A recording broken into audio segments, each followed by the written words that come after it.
Вітаю, друзі! Ну що, після зустрічі Зеленського з Трампом Володимир Зеленський написав: хороша зустріч з президентом Трампом. І правду треба казати, скандалу не було, вже це добре. Але про все інше говорить фото, на якій Арахамія, Сибіга, Кислиця і Умєров. І щось їх обличчя, а також, до речі, Буданов, от їх обличчя якби дивно виглядають. Скажімо так, коли все добре, то з обличчями трохи краще. Хоча, якщо добре, я уявляю, які їх обличчя, коли все погано. До речі, дуже цікаво, як намагається зараз Офіс президента переконати, що в нас суперпрорив, у нас все супер добре. Знову в інформаційному просторі лунають гасла, які нагадують про незламність, про незмінність, про потужність. Ну, про все добре. Зустріч Зеленського і Трампа була щонайменше на 8 з 10, повідомляє представник Офісу президента виданню РБК, яке давно вже є один з рупорів Банкової. А що вони мають сказати? Що ніяких змін немає? Серед головних тем, пише РБК, отримання ліцензії на виробництво ракет для Петріот в Україні, також вдалося пожвавити переговорний напрямок щодо завершення війни. Давайте зразу розберемося. Так вже ж було. Зеленський вже заявив, ми отримали ліцензії. Чи отримали, але не зовсім. Чи це як 3000 ракет, які дана команда, що вони будуть зроблені, але 3000 ракет ніхто в Україні так і не побачив. Більше того, коли кажуть про те, що вдалося пожвавити переговорний напрямок щодо завершення війни, з ким? З Росією чи з Сполученими Штатами? Сполученими Штатами воює Україна чи з Росією? Кого треба переконувати? Ну, давайте відверто. Якщо б були якісь потужні зміни або помітні дійсно пожвавлення, якісь помітне пожвавлення в переговорах, виглядало б геть інше. І заяви були б вже від Трампа. Він дуже любить розповідати про великий peace deal, але цього не відбулося. Більше того, коли кажуть про те, що вдалося перезавантажити, ну, так це мова про те, що найближчими тижнями до Києва можуть приїхати спецпредставники США Стів Вітков і зять Трампа Джаред Кушнір. Про це теж повідомляє РБК. Але про те, що Вітков і Кушнір можуть приїхати до Києва протягом найближчих 2 тижнів, а не тижня, про це повідомив раніше, значно раніше, кореспондент Financial Times в Україні Крістофер Міллер. І тож тут не інсайт РБК, а намагання просто повторити чужу інформацію, не вказуючи все. Бо Міллер, наприклад, вказав, що можуть і не приїхати. Процитую. Стів Вітков і Джаред Кушнір погодилися вперше відвідати Київ у спробі відновити дипломатичні зусилля щодо припинення війни в Росії в Україні.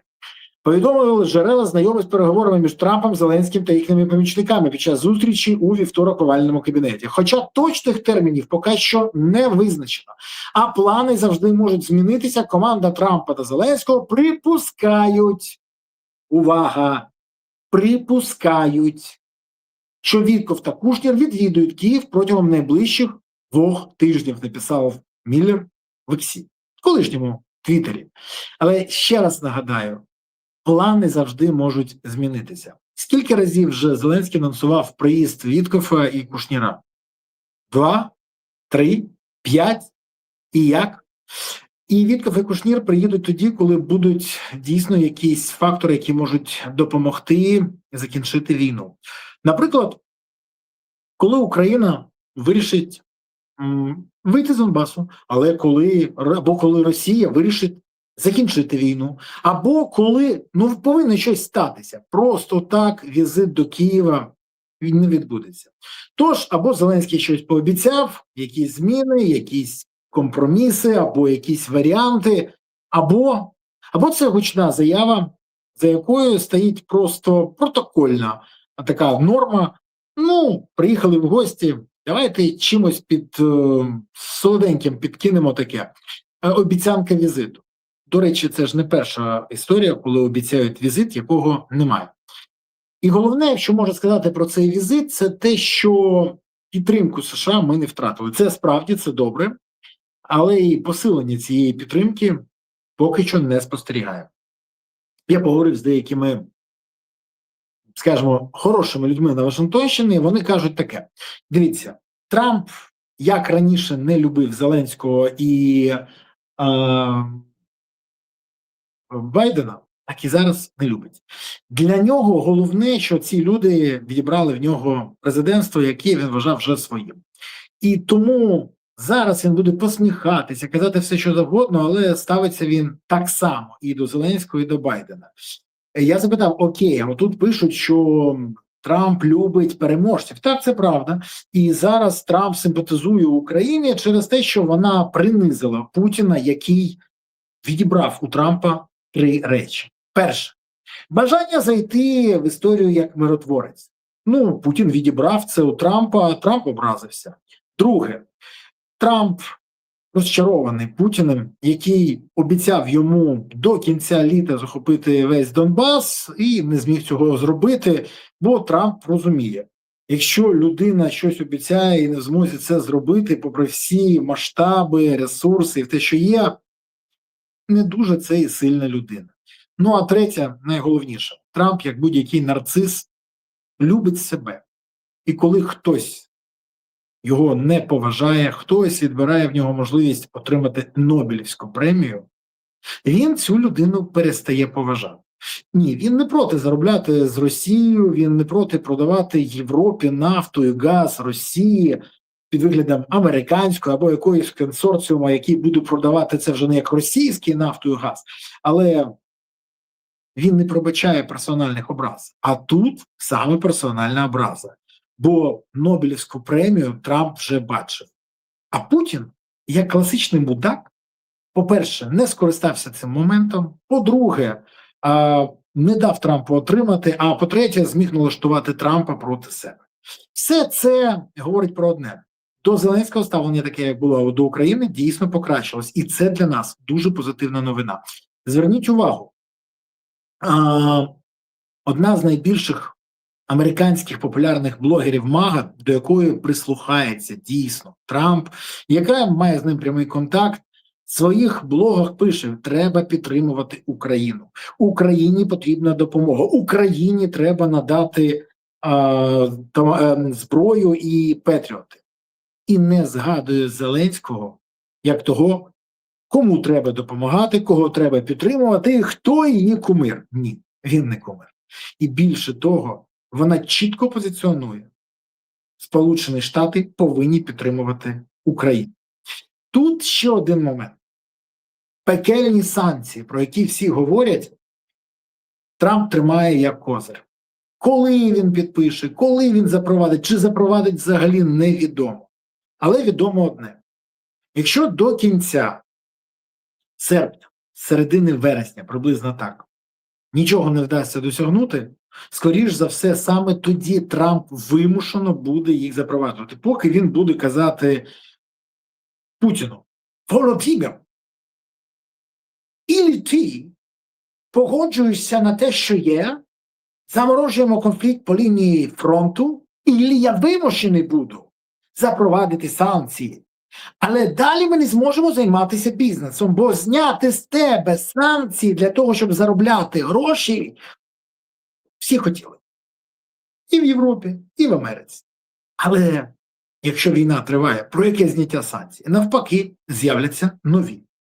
І ще один момент, про який теж не варто забувати. Трамп сьогодні зосереджений на виборах. На виборах. Він буде говорити те, що потрібно, щоб отримати перемогу на виборах, які відбудуться 3 листопада. Але міжнародний трек, особливо Україна, не є головною сьогодні темою Сполучених Штатів. Там залишається інфляція, там залишається на високому рівні питання палива і ціни на паливо, добробут і міграція. Ще є Іран. Але це пов'язано з паливом. І України тут нема. Тому про це теж треба нам не забувати. Тому єдині 3 варіанти для нас, які залишаються, це посилювати удари вглиб Росії, масштабувати географію нанесення ударів, стабілізувати фронт, розуміти, що Путін, скоріш за все, проведе свою загальну мобілізацію, але тишком-нишком, навіть не оголошуючи її, перейнявши досвід бусифікації в Україні, і реалізувавши те, що нещодавно реалізовували в Пензі, де протестували систему бусифікації. До речі, на Росії відбулося це дуже вдало. Для нас це погано. Так от, ми можемо робити тільки те, що я перерахував. Наносити більше ударів по Росії, масштабувати географію нанесення ударів, стабілізувати фронт і готуватися до того, що Росія буде проводити мобілізацію. Тож і нам треба якомога швидше вирішувати проблеми мобілізації, проблеми СЗЧ, проблеми підготовки військових, проблему відсутності термінів служби, ну і мотивацію. Тут все це не можна викидати з зору уваги. А ще не можна щось одне робити, а все інше забути. Все взаємопов'язано. І тоді Путін вимушений буде припинити війну. А поки що нічого не говорить про те, що є якісь зміни на краще. Розмови про переговори, пожвавлення переговорів залишаються розмовами.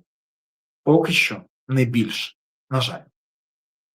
Дякую, що ви дивилися, дякую, що підписалися, поставили вподобайку, прокоментували, поширили відео і що ви підтримуєте канал. Це дуже важливо для каналу.